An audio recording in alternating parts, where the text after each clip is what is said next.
রাসূলুল্লাহ সাল্লাল্লাহু আলাইহি ওয়াসাল্লাম তাদেরকে বললেন যে এদেরকে সব বন্দি করো আর নিয়ে মদিনা শরীফ নিয়ে চলো। এদেরকে গমের রুটি দাও, তোমরা বাজরার রুটি খাও। সাহাবায়ে কেরাম ওদেরকে উটের উপর তুলে দাও, তোমরা বরং পায়ে হেঁটে চলো। জঙ্গে মদিনা থেকে জঙ্গে বদর 180 কিলোমিটার, এত পায়ে হেঁটে আসতে হবে। রাসূলুল্লাহ সাল্লাল্লাহু মদিনা শরীফে ঘোষণা করলেন 4000 দিরহাম করে তোমাদেরকে জুরমানা দিতে হবে। মানে 14 জন সাহাবায়ে কেরাম কতল হয়েছে, 13 জন জঙ্গে বদরে, একজন রাস্তাতে উনি ইন্তেকাল করে গিয়েছেন। আর 4000 টাকা করে দিতে হবে। যাদের টাকা ছিল তারা তো দিল, আর যাদের টাকা ছিল না তারা বলে হুজুর খেলেও টাকা নেই, বাড়িতেও টাকা নেই। তো রাসূলুল্লাহ সাল্লাল্লাহু আলাইহি ওয়াসাল্লাম বললেন, আমার মদিনার 10 জন বাচ্চাকে যদি আলিফেতে এসে পড়া শিক্ষা দিতে পারো তাহলে তোমাদের আমি জেল মাফ দিয়ে দেব। তো ওরা তখন তো মুসলমান ছিল না, অমুসলিম অবস্থায় মদিনার বাচ্চা একটা লোক 10 জনকে শিক্ষা দিলেন, আক্ষরিক জ্ঞান শিক্ষা দিতে লাগলেন। এক সপ্তাহ পর রাসূলুল্লাহ সাল্লাল্লাহু আলাইহি ওয়াসাল্লাম একজন পরীক্ষা দিতে গেলেন। তো শহর তো নিয়ে বসে আছে সব মদিনা থেকে অশিক্ষিত লোক নাই। তো রাসূলুল্লাহ সাল্লাল্লাহু আলাইহি ওয়াসাল্লাম জাবের রাদিয়াল্লাহু একটা দলে 10 টাকা বাচ্চা, একটা দলে 10 টাকা বাচ্চা, জাবেরের দলে বসলেন রাসূলুল্লাহ সাল্লাল্লাহু আলাইহি ওয়াসাল্লাম। এই জাবেরকে বলছে, তোমার সিলেটটা দেখি। সিলেটটা দেখালেন। আপনি বলেন যে লেখাপড়া জানেন না, সিলেটে কি লেখা আছে, কোনটা আলিফ কোনটা বে কোনটা তে, কি করে বুঝতে পারবেন? রাসূলুল্লাহ সাল্লাল্লাহু আলাইহি ওয়াসাল্লাম সব অক্ষরটাই ঠিক হয়েছে, দুটা অক্ষর ঠিক হয়নি, একটা মিম আর একটা নুন। উমদাতুল কারি সারা বুখারীতে লিখতেছে রাসূলুল্লাহ সাল্লাল্লাহু আলাইহি ওয়াসাল্লাম লেখাও জানতেন, রাসূলুল্লাহ সাল্লাল্লাহু আলাইহি ওয়াসাল্লাম পড়াও জানতেন। আবার লাগো জাবের রাদিয়াল্লাহু বলেন, সিলেটের উপর ওটাকে মুছে দিয়ে আবার মিম আর নুন লিখলাম। রাসূলুল্লাহ সাল্লাল্লাহু আলাইহি ওয়াসাল্লাম বলেন, এবারে ঠিক হয়নি, আবার লাগো, আবার লিখলেন। মোট কথা জাবের রাদিয়াল্লাহু 10 বার লিখেছিলেন। রাসূলুল্লাহ সাল্লাল্লাহু আলাইহি ওয়াসাল্লাম বলেন, ঠিক হয়নি। তো জাবের বলেন, ওয়াল্লিমনি ইয়া রাসূলুল্লাহ সাল্লাল্লাহু আলাইহি ওয়াসাল্লাম, কেমন করে নুন হয় দেখে আপনি শিক্ষা দেন। জাবের কেবল পেন্সিল ধরো আর তার মুখের উপর চাপ সৃষ্টি করলেন, ডাইরেক্ট পেন্সিল রাসূলুল্লাহ ধরলেন না, মুখটা ধরে ঘুরিয়ে মিম আর নুন লিখে দিলেন। এই আবিষ্কারটা সারে বুখারী। আল্লামা বদরুদ্দিন আইনি বলতেছেন, নবী লেখাও জানেন, আল্লাহ নবী পড়াও জানেন। ডুপ্লিকেট আধারে হলে তো হবে না, অরিজিনাল পড়া পড়তে হবে। ডুপ্লিকেট আধারে হলে পরে এরকম ভুলগালাই করি। তাই আপনাদেরকে আমি আলোচনা করি, নবী লেখাও জানতেন, রাসূলুল্লাহ সাল্লাল্লাহু আলাইহি ওয়াসাল্লাম পড়াও জানতেন। সোনা হলে গিয়ে প্রাণ করে বলা হয়েছিল যে চিঠি লিখে, সন্ধি নামার একটা চিঠি লিখেন কাফেরের সঙ্গে মুসলমানের। রাসূলুল্লাহ সাল্লাল্লাহু আলাইহি ওয়াসাল্লাম হযরত আলীকে বলেন, চিঠিটা লেখো। চিঠি নবী যেটা বলে দিয়েছিলেন ওটাই লিখেছেন, বিসমিল্লাহির রহমানির রহিম, হাজির কাতো বি মুহাম্মাদির রাসূলুল্লাহ সাল্লাল্লাহু আলাইহি ওয়াসাল্লাম আমির মক্কা। এই পত্রখানা নবীর পক্ষ থেকে মক্কার আমির তোমার নিকটে। হাজির মুহাম্মাদির রাসূলুল্লাহ সাল্লাল্লাহু আলাইহি ওয়াসাল্লাম, এই চিঠিখানা রাসূলুল্লাহ সাল্লাল্লাহু আলাইহি ওয়াসাল্লামের পক্ষ থেকে তোমাকে লেখা হয়েছে। ইন আসলিম ফাতাসলিম, ইসলাম কবুল করো, সালামতে থাকবে। তো সুহাইল রাদিয়াল্লাহু আনহু সম্মুখে এটা লেখা হয়েছিল। সুহাইল তখন অমুসলমান অবস্থায় এসেছে। হুজুর, আপনাকে মুহাম্মদ রাসূলুল্লাহ মানি না, যদি মানতাম তো যুদ্ধ কেন করতেন, আপনি মুহাম্মদ রাসূলুল্লাহকে কেটে দিন। আর ওখানে দেখেন যে মুহাম্মদ ইবনে আব্দুল্লাহ, আব্দুল্লাহর বেটা মুহাম্মদ, রাসূলুল্লাহ সাল্লাল্লাহু আলাইহি ওয়াসাল্লাম হযরত আলীকে বললেন যে মুহাম্মদ রাসূলুল্লাহকে কেটে দাও, আব্দুল্লাহকে দেখে দাও। হযরত আলী বলেন, যাকে আমি মুহাম্মদ রাসূলুল্লাহ মেনে নিয়েছি, আমি কি করে তার উপর কলম চালাতে পারি? রাসূলুল্লাহ সাল্লাল্লাহু আলাইহি ওয়াসাল্লাম কলমটা দিলেন আর মুহাম্মদ রাসূলুল্লাহকে কেটে দিলেন আব্দুল্লাহ, বলে আব্দুল্লাহ লিখে দাও। এই হাদিস শরীফ থেকে বুঝতে পারি রাসূলুল্লাহ লেখাও জানতেন, রাসূলুল্লাহ সাল্লাল্লাহু আলাইহি ওয়াসাল্লাম পড়াও জানতেন। সর্বপ্রথম করণশীল যেটা তাদের গাড়ে হেরাতে, ওই পাহাড়টার নাম জাবালে নূর। ওটা হচ্ছে মক্কা শরীফ থেকে 7 কিলোমিটার দূর। সেই জাবালে নূর, সেই জাবালে নূর, সেই পাহাড়ের উপর সর্বোত্তম করণশীল তাদের কাছে কি করা, আপনি করুন আমার সেটা। রাসূলুল্লাহ সাল্লাল্লাহু আলাইহি ওয়াসাল্লাম বলেছেন, মা আনা বিকারিন। এর তরজমা মুরগিরাও ভালো করে জানে না, মুসিরা তো জানি না। মুরগিরা তরজমা করলো, আমি লেখাপড়া জানি না, এটা তরজমা নয়। মা আনা বিকারিন, কারিউন ইসম ফাইল সেটা, এর মানে আমি পড়বো না। জিবরিল বলেন, কি করো, আপনি পড়ুন। গাছটানি নবীকে চেপে ধরলেন, ছেড়ে দিলে নিয়ে করা পড়ুন, বলো মা আনা বেকারি, আমি পড়বো না। জিবরিল আমিন কোন জায়গাতে স্লিপ করতেছেন তার শোনা বুঝতে পারছে। যে কোনো কাজের শুরুতে বিসমিল্লাহির রহমানির রহিম বলতে হয়। দেখেন প্রথমে বিসমিল্লাহটা নাই, তাই বললেন কার নামে পড়বো? তখনই জিবরিল আমিন কি করা, বিসমি রাব্বিক, আল্লাহ নামে পড়বো, অর্থাৎ বিসমিল্লাহির রহমানির রহিম। তখন রাসূলুল্লাহর সাথে পুরা সূরাটাই শুনিয়ে দিলেন। রাসূলুল্লাহর সাথে পড়াও জানতেন, লেখাটা জানতেন, পড়াও জানতেন। পুরা কোরআন শরীফ রাসূলুল্লাহর মুখস্থ ছিল, পুরা কোরআন শরীফ রাসূলুল্লাহর মুখস্থ ছিল। সে সম্বন্ধে আপনার সঙ্গে কয়েকটা হাদিস বর্ণনা করব। আমরা নামাজ পড়ি, আমরা হাজিগঞ্জ আহলে সুন্নাত জামাতে গ্রাম। আপনাদের ইমাম মাওলানা আব্দুল কুদ্দুস একটা প্রিয় আহলে সুন্নাত জামাত, যেখানে আযান হচ্ছে, সালাত হচ্ছে। আর সব আমাদের ওয়াহাবিদের মধ্যে তো সালাত হয় না, ওরা ধীরা পায়নি, ওরা যে লেখাপড়া ভালো করে করেনি। হেদায়াতে আছে, আলমগীরিতে আছে, রতুল মুদারে আছে, দুরুন্তার আছে, স্বামীতে আছে, বাহুরায়িকা আছে, কাজুদ দাকায়িকা আছে, মুনিতুল মুসাল্লিতে আছে, সালামাতে আছে, উজুরিতে আছে, সব কিতাবের মধ্যে লেখা আছে। অকাদিসটা হাসান মুতাখিরুন তাসবিহ, আই ইলান বাদাল ইলান। ওলামায়ে মুতাখিরিন বলেছে, আযান দেওয়ার পর আবার ঘোষণা করুন আমাকে।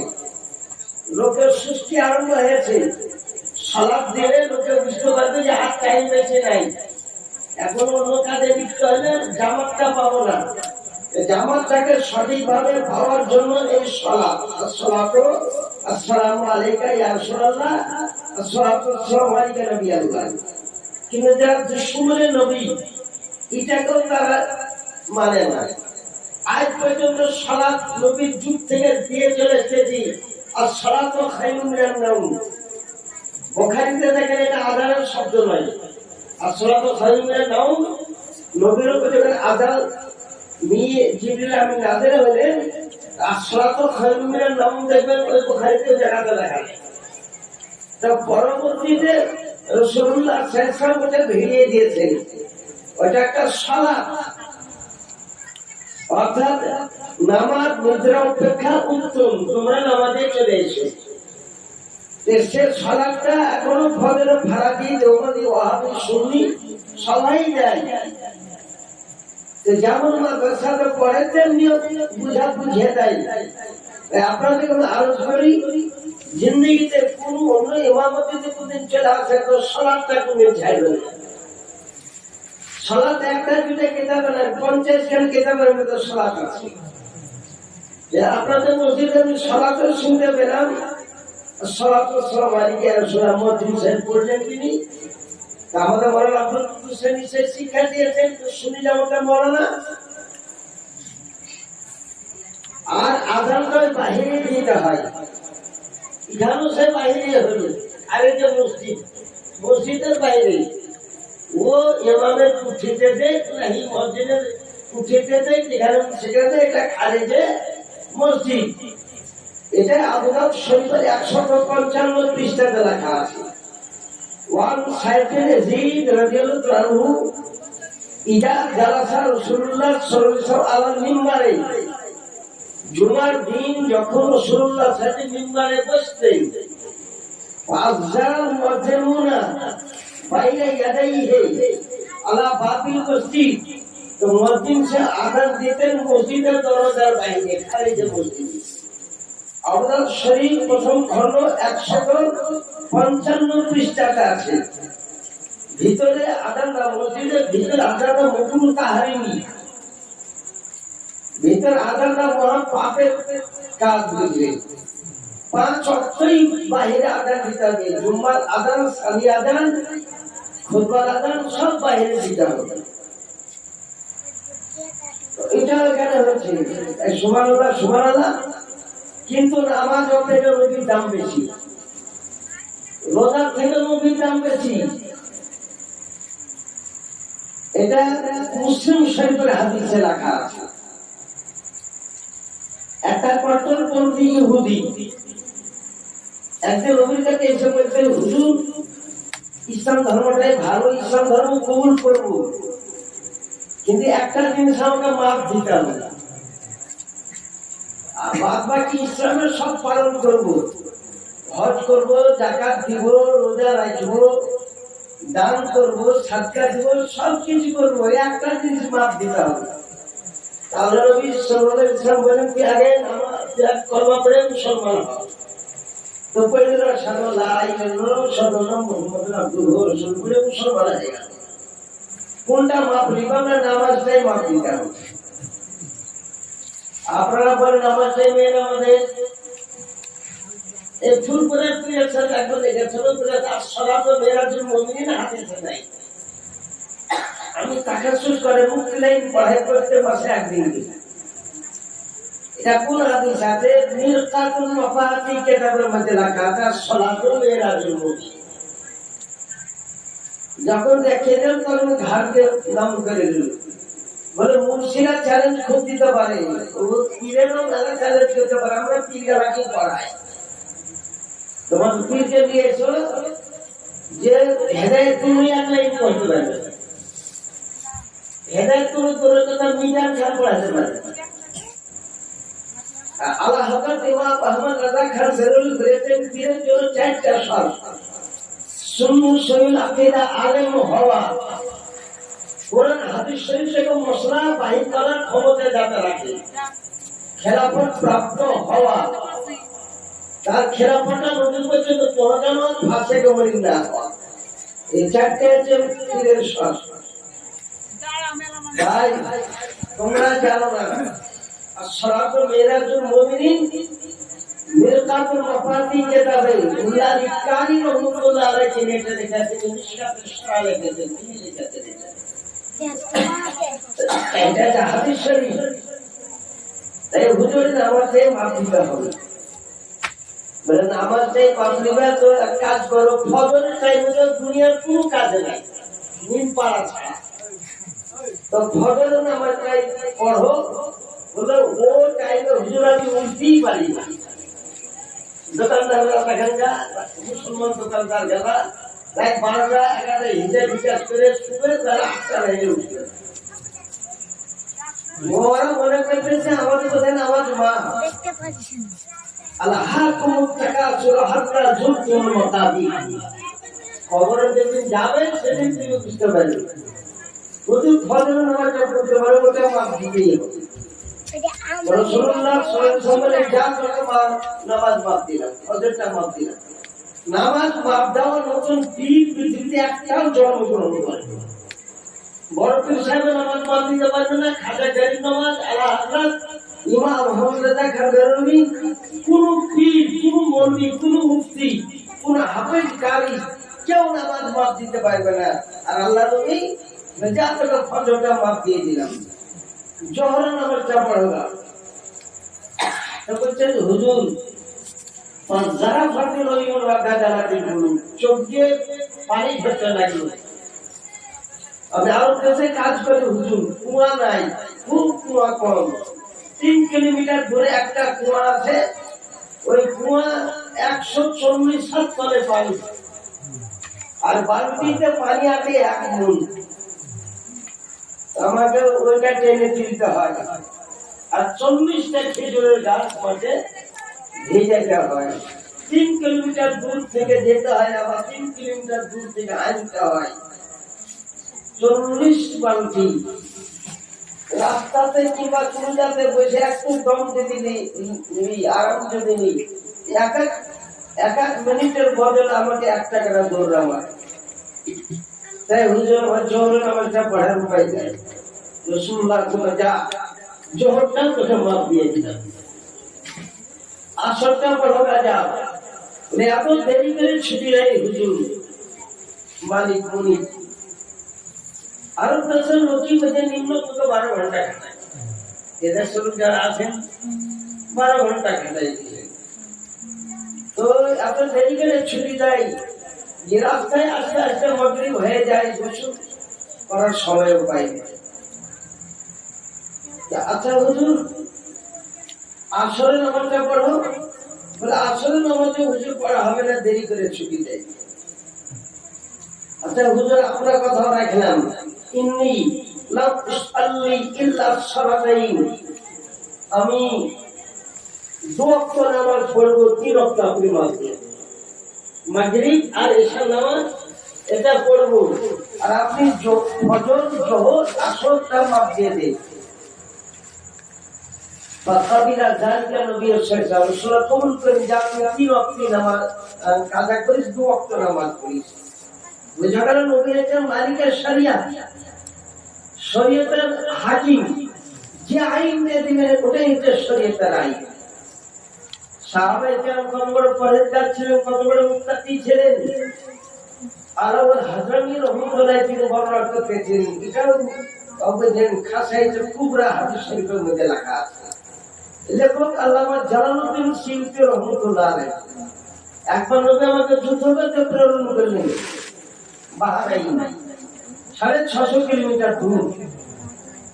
কমান্ডার হচ্ছেন আলাউল হাজরামি, সৈন্যের সংখ্যা 600। কিন্তু ওই মানে হচ্ছে বাহরাইন দেশটা, ওই দেশের সঙ্গে যুদ্ধ, ওই কাফেরদের সঙ্গে যুদ্ধ হবে। এখন বাহরাইন কি করে পার হবে? নৌকা খুব কম ছিল ঘাটে, তাদের ভাড়া অনেক বেশি। আল্লাহ হাজরামি রহমাতুল্লাহ কেমন সাহাবে রাসূল, আর যারা বলেন তবে আমার মতন যে সাহাবী আমার মতন, ওরা ওদের পিছে নামাজ পড়া হারাম, ওদের পিছে নামাজ পড়া হারাম। আল্লাহ হাজরাম বলেন বাহরাইনের সমুদ্র, 2টা সমুদ্র পানি দুদিকে চলে, কাউর সঙ্গে কাউর মিল হয়। এরকম পৃথিবীতে একটা সমুদ্র আপনি দেখাতে পারবেন না। 2টা সমুদ্র পানি দুদিকে চলে, একটা পানি নীল, একটা পানি কালো, কাউর সঙ্গে পানি মিল হবে না। আল্লাহ হাজরাত রহমতুল্লাহ সমুদ্রকে বলে দিলেন বাহরাইন আমার 600 সৈন্য, নবী আমাকে কমান্ডার করে পাঠিয়েছেন, আর বাহরাইন যদি যেতে না পারি, আমার ঘোড়া কিংবা উট যদি ডুবে যায়, এমন চাবুক মারবো পৃথিবী থেকে বাহরাইন সমুদ্র হারিয়ে যাবে, আর দুনিয়াতে ফিরে পাবে না। কারণ আমাদের মধ্যে সাহাবের ওয়াক্কাস রাদিয়াল্লাহু তাআলা নবীর সাহাবী রাসূল, যাকে নবী জান্নাত বিক্রি করে দিয়েছেন। কমান্ডার আলাউল হাজরামি বাহরাইনের কিনারা থেকে আপন ঘোড়াকে নিয়ে আল্লাহর নাম নিয়ে আর রাসূলুল্লাহকে স্মরণ করে বাহরাইন নদীতে সামনে সারা রাত চলল। কত বড় নদী একদম চিন্তা করে। আল্লাহর হাজরে বলেন আমি একবার রাত 12টার পর ঘোড়ার পা দিকে আমি ঘোড়ায় চড়েছিলাম, ঘোড়ার পা দিকে লক্ষ্য করে দেখতেছি যে পানির সঙ্গে টক্কর লেগে আমাদের ঘোড়ার পাততলা দিয়ে আগুনের ফুল জ্বলে উঠছে। যেমন রোডের উপর ঘোড়া চলে লাল লাগা থাকলে পরে হালকা হালকা আগুনের ফুলকি দেখা যায়, ওরকম ফুলিয়ে উঠতেছে। উঠের পায়ে তরো তাই দিন রাত্রি চলার পর আমরা ওই পারে পৌঁছলাম। উনি বলতেছেন ওমা বাল্লাল মা ও ইন খেফাতে আসফালে এবেনা, কসম খোদার সারা রাত সারাদিন চলার পর আমাদের উটের ফুল পর্যন্ত পাহাড়ের পানিতে ভিজে যায়। এ হচ্ছে সাহাবী রাসূল। তাই সাহাবীর সমতুল্য কোন পীর হতে পারবে না, কোন মুরগি হতে পারবে না, সাহাবের কাছে কেউ হতে পারবে না। লালবাগে যান, একজন সাহাবীকে গালি দেয়, তার নাম আমির মুয়াবিয়া রাদিয়াল্লাহু তাআলা। আর আমির মুয়াবিয়া ছিলেন সাহাবী রাসূল। আমির মুয়াবিয়া যে কাতেবে ওহী 10 জন ছিলেন কোরআন শরীফ লেখার জন্য, তার মধ্যে একজন ছিলেন আমির মুয়াবিয়া রাদিয়াল্লাহু তাআলা। রাসূল বলে আল্লাহুম্মা আল্লিমনি আমির মুয়াবিয়া, আমির মুয়াবিয়াকে ইলম দান করো, ফরাইজের জ্ঞান দান করো, হিকমত দান করো। লা কিসরা ইল্লা আমির মুয়াবিয়া। আমি অনেক বাদশাকে দেখলাম, কিন্তু আরবের বাদশা হবে আমির মুয়াবিয়া। আমির মুয়াবিয়ার আপন বোন উম্মে হাবিবাকে রাসূলুল্লাহর সাথে বিবাহ করেছিলেন। আমির মুয়াবিয়ার আরবদের যে নিয়ম ছিল, কোন বংশের একটা মেয়েকে কোন বংশের বিবাহ করে ওর সঙ্গে একটা ঝগড়া করতেন না। তাই উম্মে হাবিবা এটা আবু সুফিয়ানের প্রতি আমির মুয়াবিয়ার বোন। যেদিন নবী বিবাহ করেন, আবু সুফিয়ান জিন্দেগিতে কোনদিন নবীর বিরুদ্ধে কোনদিন যাননি। আমির মুয়াবিয়া সাহাবী, তিনার বাপ হয়েছে আবু সুফিয়ান, তিনিও সাহাবী। এজিদের মারনা মাইসুম একজন তাবিঈ ব্যক্তি ছিল, লেখা আছে।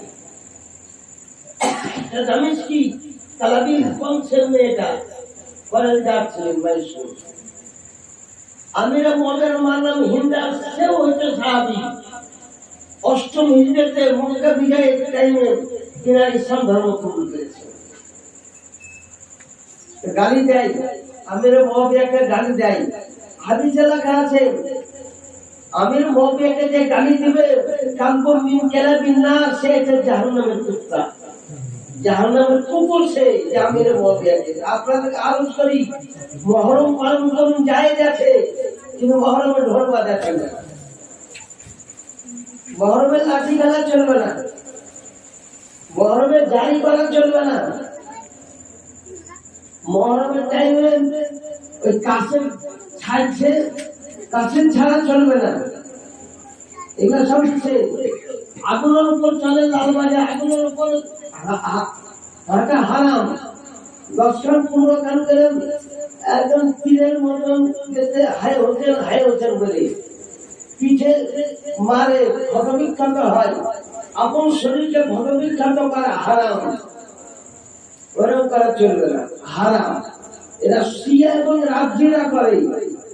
আল্লাহ হযরত ইমাম আহমদ রাজা খান বেরুনি বলেছে এরা আসলেই মুসলমান নয়। আমরা এই এজিদকে মানি না। হাজিবান্ধে দেখুন, একটা এজিদ নামী লোক নাই। হাজিবান্ধে তোলে তাতে বড় ভারতবর্ষে এজিদগুলোর নাম ও নামাজ গ্রুপ চেয়ে পড়ে না, রোজা গ্রুপ চেয়ে করে এজিদ নাম কেউ রাখে। ওই এক এজিদ হাসে কি এজিদ, এজিদ ছিল ফাজের গুনাহগার, পাপী তাপী এজিদ। কিন্তু এজিদকে যা বলবেন তাই বলেন, এজিদকে কাফের বলা চলবে। এটা কে বলে? ইমাম আজম আবু হানিফা রাদিয়াল্লাহু তাআলা ফতোয়া ফাইজুল শুনতে বেরিয়ে গেছে। আর আলাদাকে তা ফতোয়া রাজাবিয়া 6 ঘন্টা লেগেছে। এজিদের কুফরিয়াত মুতাওয়াতির নাই, এজিদের ফিসকিয়াত পাপী গুনাহগার এগুলা মুতাওয়াতির আছে। কিন্তু ও কাফের মানে এই ছিল দামেশকে যুদ্ধ চালিয়েছিল উবাইদুল্লাহ বিন জিয়াদ, যুদ্ধ চালিয়েছিল উবাইদুল্লাহ বিন জিয়াদ। তখন টেলিফোন ছিল না, মোবাইল ছিল না, আর ফ্যাক্স ছিল না, ইন্টারনেট ছিল না তখন। তো অতদূর থেকে কি করে কথা পৌঁছালো? ঘোড়ে চড়ে আসতো, ঘোড়ে চড়ে খবর দিত। ঘোড়া তো ওকে খুব জোরালো দৌড়ে ভালো জমির উপরে ঘন্টায় 100 কিলোমিটার ছুটতে পারে, কিন্তু মরুভূমিতে 30 কিলোমিটার বেশি যেতে পারবে। তাই ইমাম আযম আবু হানিফা রাদিয়াল্লাহু আনহু বলেছেন, এই যে কুফরিয়া মুতাআক্কিদ হবে তাকে কাফের বলা ঠিক না, এটাকে পরহেজ করতে হবে। ওই ফতোয়াতে আলা হযরত ইমাম আহমদ রাজা খান বেরলভী রাদিয়াল্লাহু তাআলা বলেছেন, মুর্শিয়া গায়কে এই যে হারামজাদা হলে তার মা তো দোষী হয়ে যায়।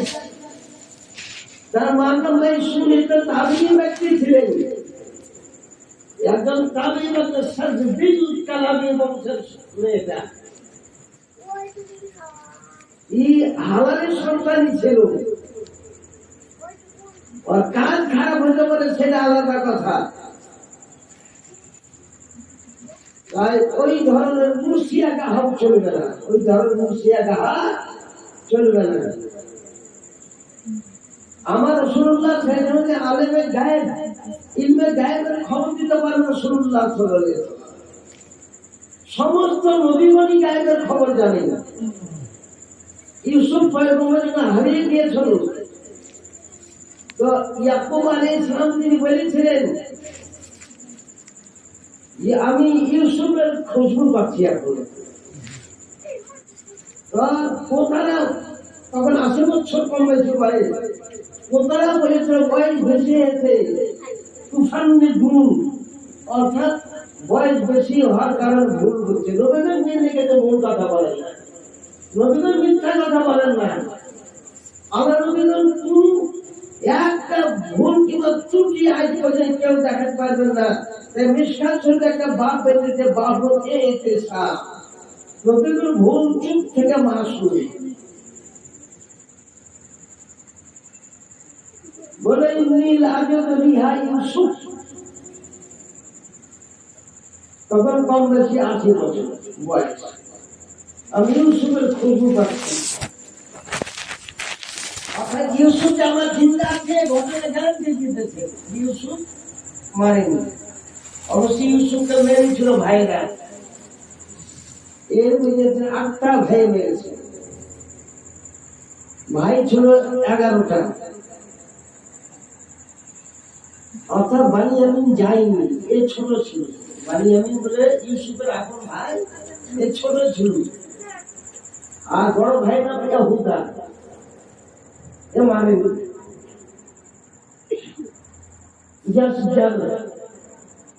সরজি লাস দাইরা বানিয়ামিন ইউসুফ, এই হিব্রু ভাষায় নাম তাদের।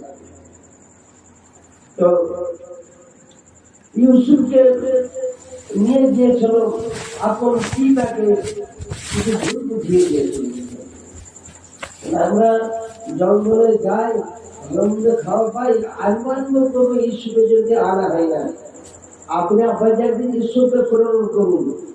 ইয়াকুব পয়গম্বর সব সংক্রান্ত, নবীগণ সব সংক্রান্ত বুঝেন,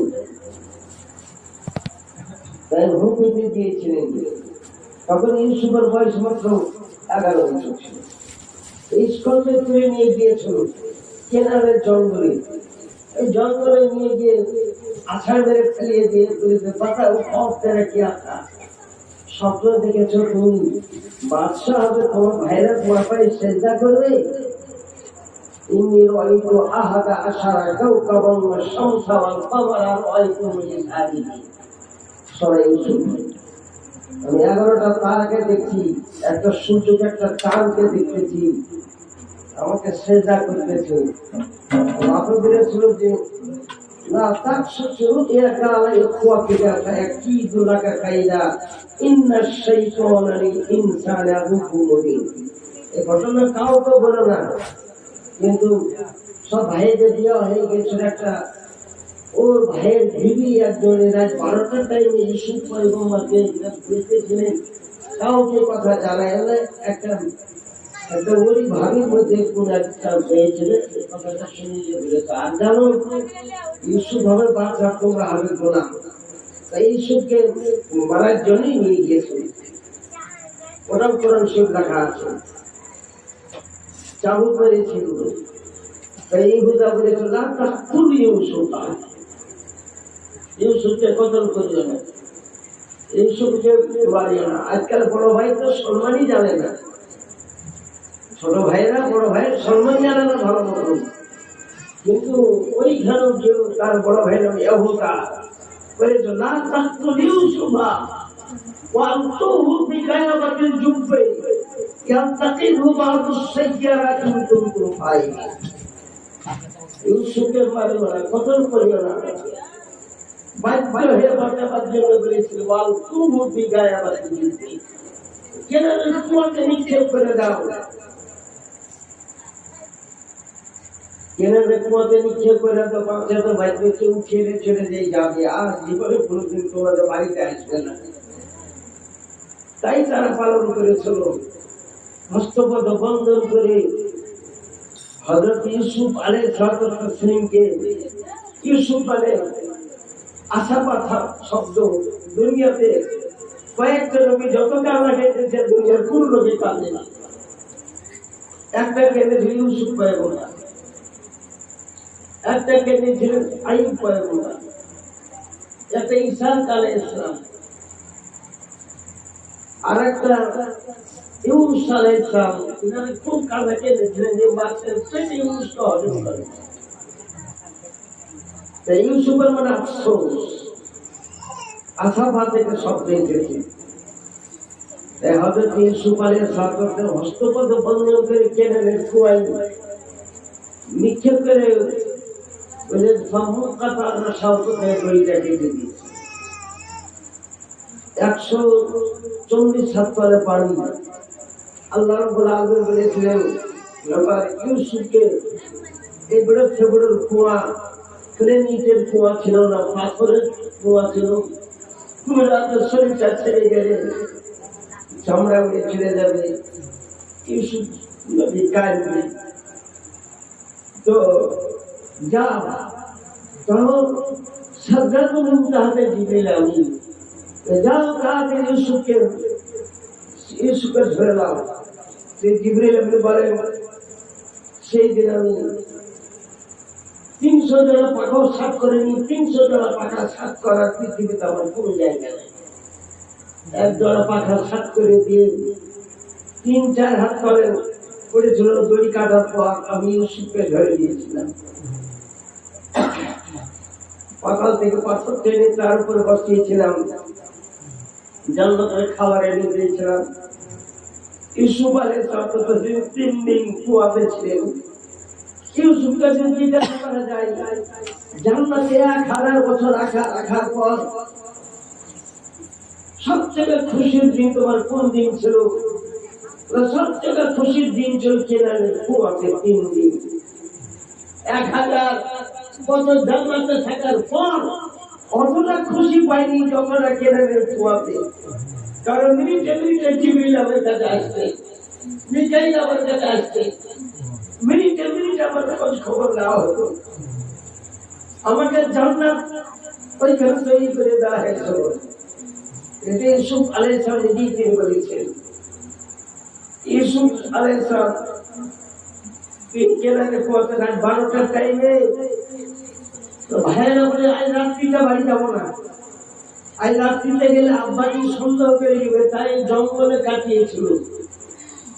ওর বড় ভাই হয়েছিল, বড় ভাইটা চিন্তা করলো আব্বাজি যদি জিজ্ঞাসা করে ইউসুফকে কোথায় রেখে আসলেন, ইউসুফ কেনানের কুয়াতে জিন্দা আছে না মারা গেছে খোঁজটা নিয়ে। বড় ভাই এসেছিল, আসার পর ওপর থেকে ইয়া ইউসুফ আনতা হাইয়ুন আম মাইতুন, ইউসুফ তুমি জিন্দা আছো না মারা গিয়েছো? ইউসুফ কথা শুনতে পেলেন, বলে কে তুমি? বলে না কোকায়ে হোদা, তোমার বড় ভাই জানুকা। আব্বাজি যদি জিজ্ঞাসা করে বলে আব্বাজিকে আমরা সালামটা দিয়ে বলি ইউসুফ জিন্দা। ইউসুফ এখন মারা যায়, জিন্দা আছে। একটা হাট করেছিল, সে হাটে ভাইয়েরা ঠাকুর পেয়ে গিয়েছিল, তোমারই হুকুমে নিক্ষেপ করলাম, তুমি এখানে এসে আফসোস করছো। ওটা ওর বড় ভাই জানটা বাঁচাবার জন্য দিয়েছে। মারিও না, বরং কেনাদের কুয়াতে নিক্ষেপ করে দাও, তাও ভালো, তুমি মারিও না। যাও 3 দিন ছিলেন, 3 দিন ওরাও আসেনি, ঢাকা আছে রাস্তায়। 3 দিন পর বাড়ি আসার টাইমে একটা বাঘিনী তার একটা 2টা সন্তান, একটা পুত্র একটা কন্যা সন্তানকে নিয়ে পার হতেছিল, মিশরের মরুভূমি পার হতেছিল। ভাইয়েরা যুক্তি করলো এর একটা বাচ্চাকে ধরা দরকার। কি চালাতে লাগলো, মদ্দা বাচ্চা যেটা সেটা চালাতে পারলো না, আর মেয়ে বাচ্চা যেটা এটা উম্মার সঙ্গে পালিয়ে গেল। আর এই মদ্দা বাচ্চাটাকে বস্তায় বন্দি করে রাত্রিতে এসেছিল। আনার বাহানা করবে তাদের যেন আমার আব্বাকে বুঝতে না পারে, তাই কোরআন শরীফ লেখা যা এশা এশার নামাজের টাইমে এটা রাত্রি হয়ে যায়, কানতে কানতে বাড়ি ঢুকেছিল। ইয়াকুব পয়গম্বর চিনলেন কি হলো, কানছে কেন বেটা? বলে নাহনু নাস্তাবিকু ওয়া তারাকনা ইউসুফা ইনদা মাতাইনা ওয়া আকালাউ যিব ওয়া মা আনতা বিমুমিনিন লানা ওয়ালাউ কুননা বিস-সাদিকিন। আমরা দৌড়ে পাল্লা করতেছিলাম, ইউসুফকে আমাদের সামারের নিকটে রেখে গিয়েছিলাম, খাবার কি আর কিছু ওইখানে রেখে গিয়েছিলাম। দৌড়ে এসে ঘুরে দেখি আকালো যে একটা নেকড়ে বাঘে খেয়ে গিয়েছে। ইয়াকুব আলাইহিস সালাম এটা জানতেন বাঘে কোনোদিন কোনো নবীকে খায় না, বাঘের জন্য খাওয়া হারাম, পৃথিবীর কোন জিনিসে নবীকে খাবে না। ওই বাঘের সিংহ হোক, চিতা হোক, রয়্যাল বেঙ্গল টাইগার হোক, যে কোনো বাঘ জন্মগ্রহণ করার পর বাচ্চা গুলোকে শিখে দেয় সব খাওয়া হারাম থাকলে নবীকে খাওয়া হারাম থাকে। কোন বক্তা আজ পর্যন্ত প্রমাণ করতে পারবে না কোন নবীকে কোন বাঘে আক্রমণ করেছে, কোন সিংহে আক্রমণ করেছে। ইয়াকুব আলাইহিস সালাম জানতেন এটা, বলে বাচ্চাটা তো আব্বাজি ধরে এনেছি, যদি বলেন তো আপনার সম্মুখে এনে রাখি। ওই বস্তায় ভর্তি সঙ্গে রাখা, মুখটা খুলে দাও, বাঘের বাচ্চা এটা, এটা কঠিন একদম খাতারনাক বাঘের বাচ্চা, ছেড়ে দিলে লোককে খাম করে দিবি, ছেড়ে দাও, খুলে দেব। নবীর পায়ে ইয়াকুব নবীর পায়ে সিজদা করলো, কারণ বাঘকে নবীকে সিজদা করা যায় যাচ্ছে লেখা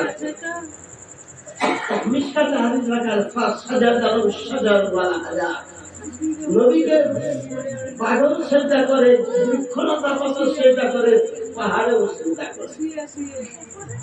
ইয়াকুব পয়গম্বর জিজ্ঞাসা করতেছে মিনাইলা আলাইতা কোথা থেকে আসতেছিলে তুমি, আর কোন জঙ্গলে যেতে? মানে জুরজান জঙ্গল থেকে বাইরে হয়েছিলাম, মিন জুরজান, জুরজানের জঙ্গল থেকে বাইরে হয়েছিলাম। রাস্তাতে একটা মরুভূমি আছে, ওই মরুভূমি অতিক্রম করার পরে মিশরের জঙ্গল পড়তে, ওই জঙ্গলে আমরা প্রবেশ করতেছিলাম। আপনার পুত্রগণ ঘিরে নিল, আমার বাচ্চার আমার মা কতবার পা তুলে মাফির তলব করেছে, তবু ঠিক চালিয়েছে। ইয়াকুব পয়গম্বরকে বলতেছে একটা 6 মাসের একটা নেকড়ে বাঘের বাচ্চা ছিল, এটা জিব মানে নেকড়ে বাঘ, অনেকবার আঘাত করেছে আমাকে, হাত ঘুরিয়ে বলে দিলেন, তাহলে বোঝা গেল নবীগণ বাঘের সঙ্গে কথা বলতে পারেন, পাখির সঙ্গে কথা বলতে পারেন, সমস্ত কিছুর সঙ্গে কথা বলতে পারেন। বললেন আমি এখান থেকে দেখতে পাচ্ছি ওর মা এখন ইন্তজার করতেছে, অপেক্ষা করতেছে, মিশরের জঙ্গলের কেনারায় বোনটাকে নিয়ে অপেক্ষা করতেছে, তাকে স্কন্ধে তুলে নিয়ে ওর মার কাছে পৌঁছে দিয়েছে। ওর বাবাটা ইহুদা, তাই বাঘের বাচ্চাটাকে নিয়ে সঙ্গে তুলে নিয়ে ওই হাঁটতে হাঁটতে হাঁটতে মিশরের জঙ্গলের কাছে দেখছে ওর মা ইন্তজার করতেছে। বাচ্চাকে ছেড়ে দিল। বাচ্চা ইয়াহুদাকে সালাম জানাচ্ছে, মা জানাচ্ছে, সবকিছু জানালো। ইয়াহুদার চোখ দিয়ে পালিয়ে আসলো। তারপর আস্তে আস্তে বাহিনীটা আপনার জঙ্গলের মধ্যে প্রবেশ করে গেল। এদের যে নবী, নবী কার নাম? যার গায়ের জামা ধোয়া পানি যদি কেউ পান করে তো অসুস্থ ভালো হয়ে যায়। আমার গায়ের জামা ধোয়া পানি পান করলে গারাম আরো বেড়ে যাবে, গারাম আরো বেড়ে যাবে। আয়েশা সিদ্দিকা রাদিয়াল্লাহু তাআলা আনহার কাছে অনেক ব্যক্তি আশ্চর্য বুঝলেন, এই অসুখ আমার বাটার হেঁটে বলে ভেতরে আমার দুধে রাসূলুল্লাহ গায়ের একটা জামা ছিল, ওই জামাটা চুবড়ে পানিটা বোতলে পুরাকে দিয়ে দিতেন, যাও খাও গা। একবার দুবার খাওয়ার পর সাফা ভালো হয়ে যেত। তাই আপনাদেরকে আমি আরো করি, নবীর সমচলিকা, নবীর মহব্বত, নবীর ইশক। আগে নামাজ পড়া অবস্থায় বাপে যদি ডাক দেয় তো বাপের ডাকে উত্তর দেওয়া হারাম, মাতে যদি ডাক দেয় উত্তর দেওয়া হারাম। নবী যদি ডাক দেন নামাজকে ভঙ্গ করে নবীর ডাকে উত্তর দাও। বাজার করতে পারে বাজার করতে যাও, তোমার নামাজ ভঙ্গ হয়নি, তুমি এখনো নামাজের মধ্যেই আছো। তাহলে নবীর কথার উত্তর দিলে নামাজ ভঙ্গ হয় না, নবীর সঙ্গে কথা বলে নামাজ ভঙ্গ হয় না। আর শরীয়তে ফতোয়াতে লেখা যে নামাজ পড়তে পড়তে যদি কথা বলে ও নামাজ বাদ দেয় না। কেউ এসে সালাম দেয় ওয়ালাইকুম বলে দিলে ওর নামাজ ভঙ্গ হয়ে গেল। শিয়া জাতের মসজিদের যে নামাজ পড়ে, নামাজও পড়ে, যদি তার সালাম আলতে ওয়ালাইকুম আসসালাম কেমন আছেন, কোথা থেকে আসছে, সব দিকে সমাজ করে গেল। এই কারণে ইমাম আহমদ রাজা খান রাদিয়াল্লাহু মুসলমানের সার্টিফিকেট দেয়। নবী আলাইহিস সালাম যা বলবেন সেটাই বুঝেন। মুসলিম শরীফ হাদিস আব্দুল্লাহ ইবনে মাসউদ রাদিয়াল্লাহু তাআলা একটা হাদিসের বর্ণনা করেছেন। যারা হাদিসের কাছে আছেন মদিনাতে কোনো গরিব নাই, মক্কাতে কোনো গরিব নাই। নবী দোয়া করে দিয়েছে, আল্লাহুম্মা বারিক লানা ফি মুদ্দাইনা ওয়া সাইনা।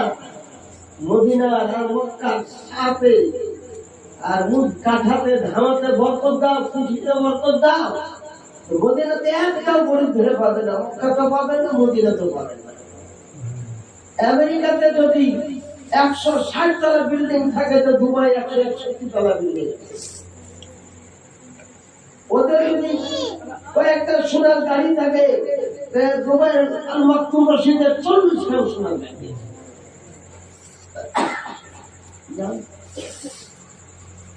এক সমচলে টাকাই নাই। এই আমাদের ভারতবর্ষে আমাদের প্রধানমন্ত্রী যখন অর্থের জন্য ডাক দিয়েছিল, তো বড় বড় এরা মুখের সামনে এরা কি বললো, আজমানি এরা সব বললো, ওরা কেউ 10,000 টাকা, কেউ 25,000 টাকা, কেউ 1 লক্ষ টাকা, কেউ 2 লক্ষ টাকা দিয়েছিল। এটা হাশেমি প্রেমজি মুসলমান 50,000 কোটি টাকা দিয়েছে। 50,000 কোটি এখানে আছে, 1 কোটি 100 লাখে 1 কোটি, 50,000 কোটি। তাই জঙ্গে বদল আর কদলে শুরু বলেন, আমি জঙ্গে বদল লড়তে গিয়েছিলাম। আমার পিছনে 4টা ঘোড়া ছেড়েছিল, আমার কাছে ঘোড়া ছিল না। পাইদল অবস্থায় যুদ্ধ দিতে গিয়েছিলাম। আর ঘোড়াতে ঘোড়ার সঙ্গে মোকাবেলা করতে হলে দূরে থাকতে হবে, নাহলে তো তীর মেরে দিবে। তীর তরবারি যুদ্ধ সব সময় ঘোড়া থেকে আমি 100 গজ দূরে থাকতাম। আমাকে সেই দিন আমাকে মরুভূমিতে জঙ্গে বদরের মাঠে আমাকে উত্তপ্ত বালুর উপরে ঘন্টাতে 100 কিলোমিটার দৌড়াইতে হয়েছে। 100 কিলোমিটার এখানে আছে, 100 কিলোমিটার আমাকে দৌড়াতে হয়েছে। 4টা ভরসা, কেউ আমার পিছে আক্রমণ করতে পারেনি, কেউ বলেছেন আমাকে করতে পারে, ধরতে পারেনি। আমি যখন গনিমতের মাল বর্তন হলো, আমাকেও খুব দিয়েছিল, প্রচুর গনিমতের মাল দিয়েছিল।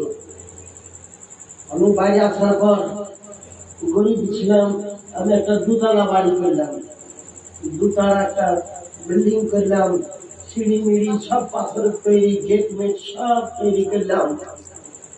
একদিন আমি বেলা 12টার টাইমে জোহরের নামাজের 1 ঘন্টা আগে আমি আমার বেগমকে সঙ্গে জুড়ে 2তলার উপরে বসেছিলাম। হঠাৎ একটা বাচ্চা 10-12 বছরকার একটা ছেলে আমার গেটের সম্মুখে, আরবের লোকেরা ভিক্ষা তলব করে। হাজি সাহেব দেখতে পান, ছেলে ইন্দোনেশিয়ার লোক, মালয়েশিয়ার লোক, আফ্রিকি লোক, ওরা ওটা মদিনা শরীফ মক্কা শরীফের লোক। বাচ্চাটা দাঁড়িয়ে থাকলো, দাঁড়িয়ে থাকলো। তো আমি উপর থেকে নামলাম, বাচ্চাটাকে জিজ্ঞাসা করলাম। ইনি বলেন সমস্ত কিছু জিজ্ঞাসা করেছি, আমি একটা কথাই জিজ্ঞাসা করা হয়নি, তোমার বাড়িটা কোন জায়গা? বাংলাদেশে জিজ্ঞাসা করেন কি ব্যাপার? আমাকে একটা কাজ দেন, বাড়িতে খুব অভাব ভাবছে, আমার বাপ মা খাবারের কষ্ট পাচ্ছে, একটা কাজ দিন, কাজ করবো। আরো বেলুক কাজ করে পয়সা উপার্জন করে। কি কাজ দিব? কি কাজ দিব? তাই একটা উঠকে বাচ্চা হয়েছিল, কাজটা দেওয়ার জন্য এই কাজটাই তোমাকে দিলাম, বড় মানুষের ছিল, তোমাকে বেতন দিব।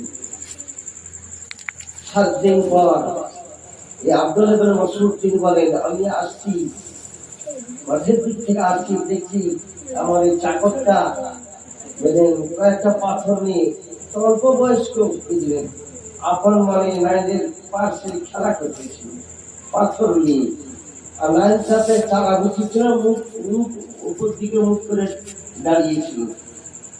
তাই আমি বরদাস্ত করতে না পেরে বাড়ির মধ্যে গেলাম।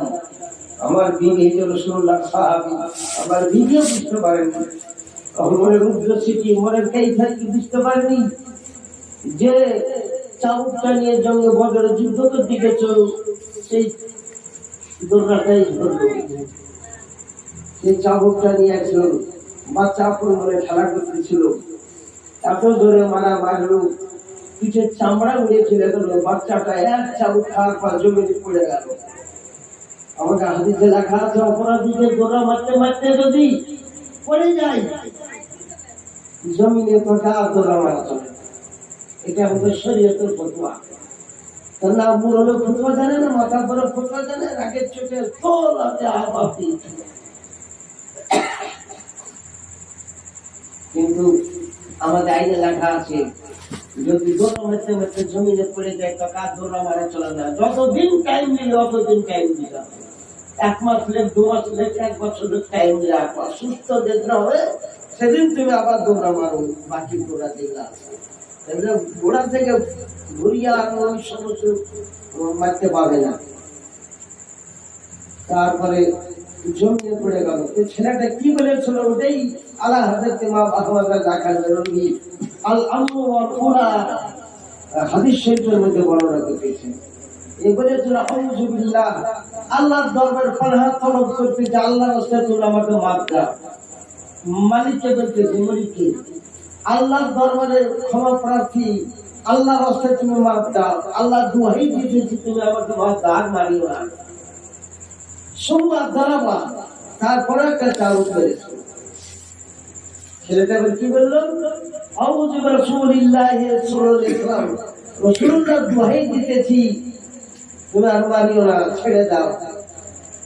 সঙ্গে সঙ্গে আবু মাসউদ বাদে বলেন, চাবুকটা নিচে ফেলে দিলেন।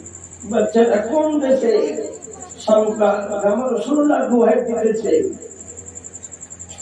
জিন্দগিতে কার কোনদিন গোলাম হয়ে টাকা চলে গেল। আমার মনে করতেছে আমার রাসূলুল্লাহর পাড়ায় রাসূলুল্লাহর প্রতি বেশি লোক হবে, তাই বলে বাচ্চাটাকে তুললো। ওই টাইমে রাসূলুল্লাহ চলে এসেছেন। রাসূলুল্লাহ বললেন, আল্লাহ আকবার আলাইকা, আল্লাহ দুহাই দিল তাও তুমি শুনলে না। আর আমার যখন দুহাই দিল, আমার পাহাড় তলব করলো, তখন তুমি ছেড়ে দিলে। হুজুর একে আজাদ করে দিলাম, জিন্দিগিটা কোনোদিন গোলাম করে রাখবো না, একে বেটা তৈরি করে নিলাম। অন্যান্য বাটারা যে ভাগ পাক আমার জমিতে ভাগ, ওই পরিমাণ ভাগ একেও দাও। তুমি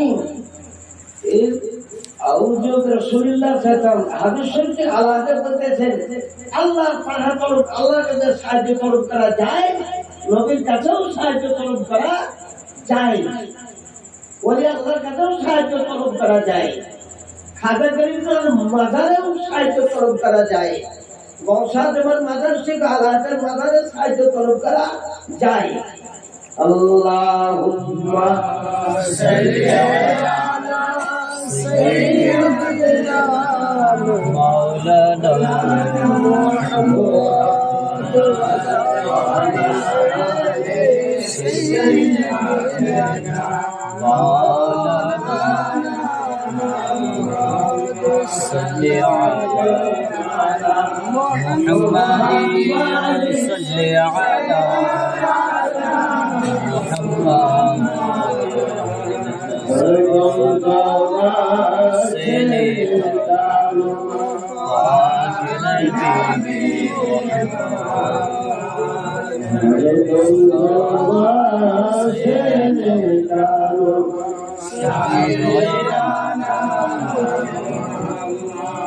আপনি বুঝতে বললেন যে আল্লাহর কাছে সাহায্য তরফ করা যায়, নবীর কাছেও যায়। এখন বলতে যে আল্লাহ ছাড়া কারোর কাছে চলবে না। কোরআন শরীফে লেখা আছে, আমাদের মধ্যে আপনি সাহেব আছেন, ইয়া আইয়ুহাল্লাযীনা আমানু ইসতাঈনু বিস-সাবরি ওয়াস-সালাহ। মানেটা কি? আল্লাহর কাছে সাহায্য তরফ করে সবুরের জারিয়া আর নামাজের জারিয়া। নামাজও আল্লাহ নয়, সবুরও আল্লাহ নয়। তাহলে নামাজের দোহাই দিয়ে, সবুরের দোহাই দিয়ে সাহায্য তরফ করা যায়। ইয়া আইয়ুহাল্লাযীনা আমানু ইসতাঈনু বিস-সাবরি ওয়াস-সালাহ। তো কোনটা খোদা, কোনটা গায়ে খোদা, এটাই তো জানে না। ওখানে লেখা আছে যে আবেদাতুল আসনাম, আসরা মূর্তি পূজার কাছে যারা সাহায্য তলব করে, আমরা মুসলমান আমাদের চলবে না, ওগুলা চলবে না। আর আমরা তো সকলেই জানি যে হাকিকা মানে আল্লাহ, কিন্তু একদিন তো বৃষ্টি বর্ষণ হবে না, গছ আদমে দিলাম, এটাও লেখা আছে। 40 আবদাল থাকে সবসময়, কি তার মধ্যে 4টা পুজোর 4টা গছ থাকে, তার দিন পারমিশন কোনো দেখে একদিন পারে।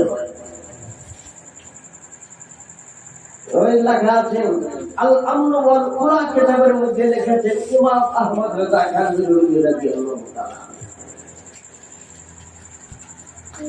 মুসা কালিমুল্লাহ একদিন নীল দরিয়া পার হয়ে ফেরাউনের সঙ্গে যুদ্ধ করার জন্য নীল দরিয়া পার হতেছে। নীল দরিয়া কি করে পার হব? আল্লাহ রাব্বুল আলামিন বলেন, এখানে একজন পয়গম্বরের কবর শরীফ আছে, এটা কবর থেকে তুলে যেমন ভাসিয়ে দিলে 72টা রাস্তায় হেঁটে মুসা নদী, কোন নদীর কবর? ইউসুফ আলাইহিস সালামের কবর। ইউসুফ ওই মুসা কালিমুল্লাহ দুনিয়াতে আসার 1000 বছর আগে ইন্তেকাল করেন। ইউসুফ আলাইহিস সালাম 1000 বছর আগে।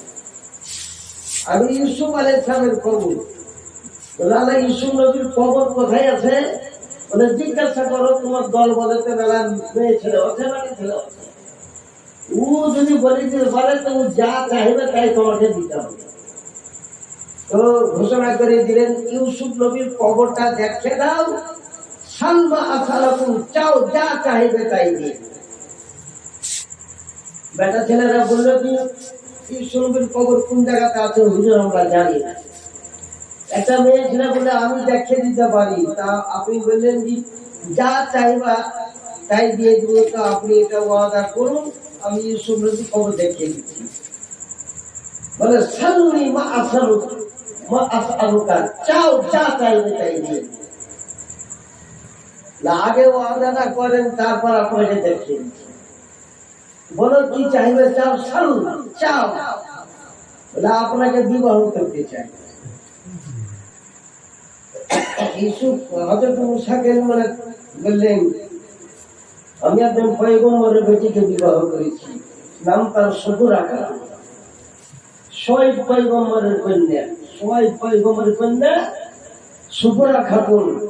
নবীগণ কোন বিবিকে কষ্ট দিতে চাই না, বিবাহ করলে ওর মনে দুঃখ হবে, কষ্ট হবে,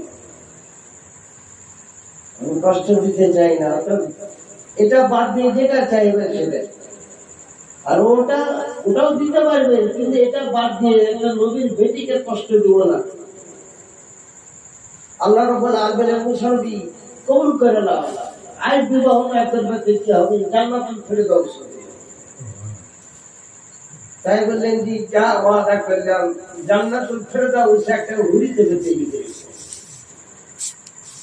আর সেই দিন তোমার বিবাহের খানাতে আমি সমস্ত জান্নাতীদেরকে খাওয়াবো, তরকারি সে মাছের তরকারি দিয়ে সব জান্নাতীকে খাওয়াবো। তাই ওয়াদা করলেন। এখনো তো জান্নাত কত আছে তার ঠিক নাই, দেখিয়ে দিলেন। এই নীল দরিয়ার মাঝখানে তাঁবুতের ভিতরে ইউসুফ নবীর কবর আছে। তাঁবুতটা তুলে বাইর করা হলো। তাঁবুতটা খোলার পর ইউসুফ আলাইহিস সালামের শরীরটাকে তাঁবুতের উপরে, তাঁবুত মানে এক ধরনের বড় বাক্স, তার উপর রাখা হলো। দেখি ইউসুফ নবীর রক্ত চলছে হাতে, চোখ চলতেছে, হাত চেপে ধরলেন তো রক্ত হয়ে যেতে, ছেড়ে দিচ্ছে আবার রক্ত চলছে। গুজরাট মানে কি, প্রত্যেক নবীগণ আপন আপন কবরে জিন্দা।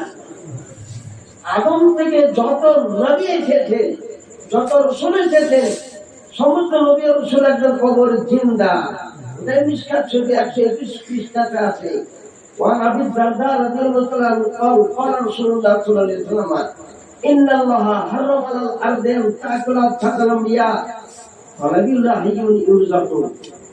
আবু দারদা রাদিয়াল্লাহু তাআলা বর্ণনা করেন, প্রত্যেক নবীগণ আপন আপন কবরে জিন্দা অবস্থাতে আছেন, এখন তাদেরকে রুজু পর্যন্ত দেওয়া হয়।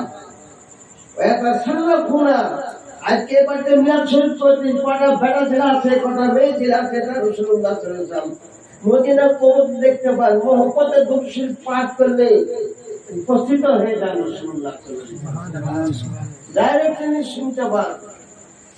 এই দুরূদ শরীফে খুব মহব্বতে পড়তে হয়। ইউসুফ আলাইহিস সালাম ইন্তেকাল করার পর যেমনই ওনার শরীরটাকে নীল দরিয়া ভাসিয়ে দিল, সঙ্গে সঙ্গে 72টা রাস্তা হয়ে গেল। 72টা রাস্তা হয়ে গেল। ওনার 72,000 লোক ছিল, এক হাজার লোক পার হয়ে চলে গেল।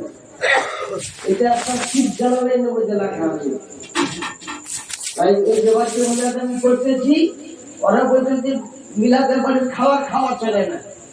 কোন জায়গাতে হারাম লেখা আছে, যদি বাপের টাকায় হয়তো দেখিয়ে দিতে পারে।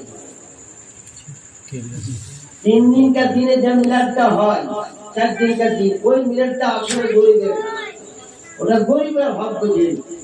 কিছু গরিব পাড়ার গরিব যারা মুখ খাটা ব্যক্তি, আর একটা গরিব, এমনি তো ফকির একটা ধরে পাওয়া যায়। ফকির আপনি ধরেই পাবেন না, ফকির আগে বাজেট পেছে গেলে যাবো আমাকে ডবল লাগিয়ে, আমি ফকির কটা নেবেন না 10টা। আমাদের কাছে এখন 100 টাকা একটা ফকিরকে দিতে হয়েছে, আর যে ঠিক করে দিল 150 টাকা দিতে। তারপরে বলি তো 8 টাকা বাড়ান, গরিব যারা মুখ খাটা ব্যক্তি তারাকে খাওয়াও, নেকি আছে। তাই মিলাতে পারি খাওয়াটা জায়েজ আছে। আপনাকে আরজ করি 40 মিলাদ খাওয়া জায়েজ আছে। তারপর বছর বছর যত মিলাদ করবে আর কোন ইজাজত দিতে হবে না, কেবল দাওয়াত দিলে খাওয়াটা জায়েজ আছে। আবার এইদিকে না যায় যে ফুটবল দিবে, আর যদি আপনি জিয়াফত দেয় তো টুটি চুরুস করে খাবে, খেয়ে চলে যাবে। বেরাদারান ইসলাম, আমরা হালুয়া রুটি খাই, সবাই হালুয়াটা আপনারা প্রচুর হালুয়া রুটি করবে, সৌরাতের দিনে খুব করবে। আমাদের সুন্নি যারা, তারা চাহিদে আসে না, খুব কম। যত চাহিদা আসবে এই গায়ের মতো হবে, ফারাদের লড়াই ডালি ভর্তি করে নিয়ে চলে যাবে।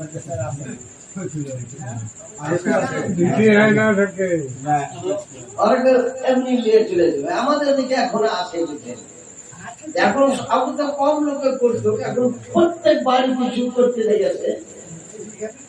সেই হিসাবে প্রত্যেক বাড়িতে উত্তম উত্তম প্রকারের হালুয়া করে নিজে খান, গরিব গুরবাকে দান করে। এটা বুখারী শরীফে হাদিস লেখা। ওয়ান আয়েশা রাদিয়াল্লাহু আনহা قالت كان رسول الله يحب الحلوى والعسل رواه البخاري। বুখারী শরীফ লিখতেছে খাবারের মধ্যে হুজুর সবথেকে হালুয়াকে আর মধুকে পছন্দ করতেন। আর মহরমে খিচুড়ি খাওয়া যায়। একজন কালিয়া চকে বুঝলেন খিচুড়ি খাওয়া হারাম। তো বললেন যে খিচুড়ি আরবিটা বলে দেবে কি? খিচুড়ি আরবিটা বল। বলো খিচুড়ির আরবি আর বলতে পারলেন। বলো তুমি আরবি জানো না, তা হারাম হালাল কি করে বুঝলে? খিচুড়ি আরবিতে তাবিখুল হবু, তাবিখুল হবু। রাসূলুল্লাহ খিচুড়ি একটা খানা দিয়েছে জয়নবকে যখন বিবাহ করে। 40,000 দিরহাম নগদ মোহরের টাকা দিয়ে দিয়েছে। আর গোটা মদিনার লোক হয়েছিল কম বেশি 1,24,000। সব জিয়াফত দিয়েছে রাসূলুল্লাহ। খিচুড়ি তৈরি করেছেন। খিচুড়ি একবার খাওয়ার পর লোকে বলছে যে এরকম সুস্বাদু খাবার কোনদিন খাইয়ে আরেকবার খাবো কেন? জানবে ঘোরাফেরা করি আরেকবার খাবো খেয়ে যাবো। আল্লাহ কোরআন শরীফ নাযিল করেছেন জয়নবকে বিয়ে করার খানা খেলে এখন বাড়ি যাও, জয়নবের সঙ্গে নবীকে কথা বলতে যাও। আল্লাহ নিজেই বলেছিলেন। তাহলে আপনি আমার বলার উদ্দেশ্য যে খিচুড়ি হাদিসে আছে কিনা, এটা মিশকাত শরীফে হাদিসে আছে। আরেকটা হাদিস শরীফ আছে ফদল আয়েশা আলান নিসা কা ফদলিস শরীদ আলা সাইর কওমিহা। সারা পৃথিবীর মেয়ে ছিলেন মৃত্যুর মধ্যে আয়েশা সিদ্দিকা রাদিয়াল্লাহু আনহা। আর সমস্ত খাবারের মধ্যে উত্তম খাবার শরীর পাতলা খানা সব কিছু মিশিয়ে। আরেকটা হাদিস আছে নূহ আলাইহিস সালাম মুহররম চাঁদের 10 তারিখে যদি পাহাড়ে নৌকা থেকে নেমেছিলেন, সঙ্গে ছিল 100 জন, 40 জন নয় 100 জন। নূহ আলাইহিস সালাম সেদিন ছিল মুহররম চাঁদ 10 তারিখ শুক্রবারের দিন। বললেন হুজুর ক্ষুধা তো খুব লেগেছে, সারা পৃথিবীতে নৌকা ধরেছে, আপনার হাজীগঞ্জের উপর কেউ উঠিয়েছে। মুহররমকে পালন করতে হবে না? মুহররম পালন করা যায়। মুরব্বি সাহেব দিয়েছে তার ওয়াজ নসিহত শুনে এবং হুসাইনের জীবন শুনে কিন্তু মিথ্যা জীবনে শোনা চলবে না। হায় রে হুসাইন, হায় রে হুসাইন, এই জীবনী গাহা পাঁচটা। আবার হুসাইনের কলেজা শুকিয়ে গেল, চুল শুকিয়ে গেল, ত্রাহি ত্রাহি করতে লাগলেন, হাই রে পানি, হাই রে পানি। তো ব্রিটিশরা তো কান্দি এমনিতে নরম জাতির দেলের আগানো। এটা কি জায়েজ আছে?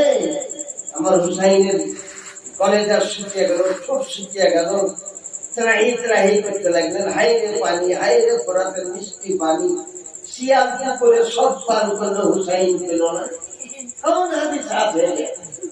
এই কারণে জীবনী শুনতে আমি করে যাইনি, আমার সাথে সবাই মেল হয়। আমার আলা হাজার মাহমুদ রাজা খানদেবী বলেছেন হুসাইন রাদিয়াল্লাহু তাআলা কষ্ট হয়নি যদি একবার ফরাতের পানির দিকে তাকাতেন তো ফরাতের পানি মূল ঘুরিয়া হুসাইনের কামবস্তল দিয়ে প্রবাহিত হয়ে। আমার খাজা গরিব নওয়াজ পানি যখন বন্ধ করেছিল পৃথ্বীরাজ, খাজা কুতুবউদ্দিন বখতিয়ার কাকি রহমাতুল্লাহ আলাইহি বলেছিলেন, খাজা বাকিউল্লাহকে বলেছিলেন যে পানি নিয়েছো না, লোটা পানি নিয়েছো। লোটাটা আমি দেখেছি, আজমির শরীফ লোটা দেখেছি, 1 কেজি পানি এসেছে। আমরা 41 জনের লোক 110 টাকা দিয়ে 10 টাকা 10 টাকা দিয়ে দিলাম মন্দিরে টাকা 10 টাকার টাকা দিল লোটাটা দেখা। আর কোন তাতে আমার আমার খাজা গরিবুল নওয়াজ ওই মহাদেবকে বলেছিল কেউ ভিতরে আসতে পারেনি, ওই দুটা জিনিস আমরা দেখতে চাই। বলে যদি জানতে পারে আমার চাকরি আসছে, আমরা 41 জন লোকা দিয়ে একদম করে যাবো, একসঙ্গে 10-12 জন ঢুকবো, আপনার 10 মিনিট শেষ হয়ে যাবে। দিয়া ছোট বেচারি যাও তোমরা দেখেছি। একটা লোটা নিয়ে খাজা কিছু বুদ্ধি খাজা বক্তবিল্লা বক্তিয়ার কাকির হোসলা বেশি দূরে যায়নি, 3 কিলোমিটার দূরে ছিল আনা সাগর। 3 কিলোমিটার দূর থেকে খাজা গরিব নওয়াজ থেকে 15-20 হাত দূরে যাওয়ার পর বলেছিলেন সাগর পানি আজা বলায়া তো যাব আজা, কত দূর যাবো না, সাগরের পানি চলে আমার লোটাতে খাজা তোকে ডাক দিয়েছে। 3 কিলোমিটার গোটা পানি শূন্য হয়ে উঠেছেন, খাজা গরিব নওয়াজের লোটাতে ঢুকে পড়ল। গোটা পানি শুকিয়ে গেছে, যার জন্ম 531 খ্রিস্টাব্দে। আমার খাজা গরিব নওয়াজের কম বেশি 600 বছর পর। আর আমার হোসেন মুর্তজার পাওয়ার ছিল না, যার বংশের সন্তান খাজা গরিব নওয়াজ এই জীবনী কাহারা নবীকে চিনতেই পারেনি, খাজাকেও চিনতে পারেনি, ও বসাদকেও চিনতে পারেনি। যে 600 বছর পর খাজা গরিব নওয়াজের বংশের একটা সন্তান বুঝলেন, এক কেজি লোটার মধ্যে কোটি কোটি মূল পানি। আমি প্রত্যেক বছর আজমির যাই, প্রতি বছরই কম বেশি 1-1 বার যাইছে আলাদা। আনাজ সাগরটা কত বড়, বর্ষাতে 14.5 কিলোমিটার হয়ে যায়, 14.5 থেকে 18 কিলোমিটার হয়। আর নিম্ন পক্ষে যেতেন 6.5 কিলোমিটার 7 কিলোমিটার কম পুরা পানি থাকে সবসময়, দাগ দিয়ে দেওয়ার থেকে নিচে পানি তোলা যায় না। এখনো খাজা গরিব নওয়াজেরই আছে। আমার হোসেন মুর্তজা এই কারণে আবুল তাবুল কথা বলে নদীকে ছোট বললে পরে ওইগুলো আমরা শুনতে চাই না। তাই হাজিগঞ্জের লোককে আলোচ করবো, আপনারা শুনুন, আপনারা মশলাকে আলা হাতে ব্যক্তি, আমরা মশলাকে আলা হাতে নিয়ে আমরা এখানে চলি। মিলাদ মহাপুরি জিয়াফত দিলে আপনারা শুনতে আসবেন। আর আপনারা আসবেন তো বুঝলেন এই জীবনী কাহার বক্তা টক্তা এইগুলো বেরিয়ে আসবেন। এই ধরনের বক্তারা অধিকাংশে ভুল বলে। ওই কারণের পাপারা বলে ওই স্কুলের দাঁতকে ভেঙে সব শহীদ করে দিয়েছে, নদীর দাঁত ভেঙে সমুদ্র পাহাড়ে। তাই ওই স্কুলেই কারণ দেশ মুখের সামনে যেমন শহরে দাঁত ভেঙে দিয়েছে। আর তাদের সারে বলতে এটা বলো না, এটা হাদিসেই নেই। নিজের দিকে দাঁত ভাঙা হারাম, নিজের দিকে দাঁত ভাঙা হারাম। ওই সকালে একটা শহীদ তাবিন, একটা ওলি আল্লাহ, আর তিনি কোন দাঁতটা ভেঙেছে সেটা আমরা দেখতে পাইনি। রাসূলুল্লাহর সাথে দাঁত একটাও শহীদ হয়নি। কেবল কামিয়া কাফের একটা পাথর ছুঁড়ে মেরেছিল, ওটা হুজুরের লোহার হেলমেটে আঘাত করেছিল। তবে হেলমেটের পরিটা ভিড়েছিল, তাতে রক্তপাত হয়েছিল। এই পাথরটা স্লিপ করে হুজুরের দাঁতে আঘাত করেছিল, দাঁত ভাঙেনি। ওপরটা চওড়া দুটা দাঁতের ডান দিকে আর দাঁতটা ছোট্ট একটা কণা খসেছিল। এটাই এলাকাতে কোনো দাঁত উপরেও যায়নি, শহীদ হয়নি। রয়েস্ক নিয়ে কোনো দাঁত ভাঙেনি। আবু বকর সিদ্দিক জাননি, ওই নিজেই করতে। ওমর ফারুক আজমও জাননি, হযরত উসমান গনিও জাননি, হযরত আলী কাদের জাননি। ওনার মায়ের ইন্তেকাল করা পরিষ্কার নিজেই দিয়েছে।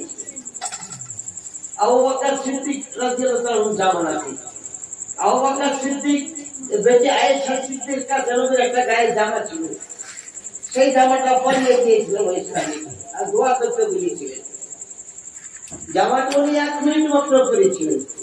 পরার পর বলেছে হুজুরের জামা গায়ে দেওয়ার মতো ক্ষমতা আমার নাই, এটা আমার কাফন তৈরি করে দিন।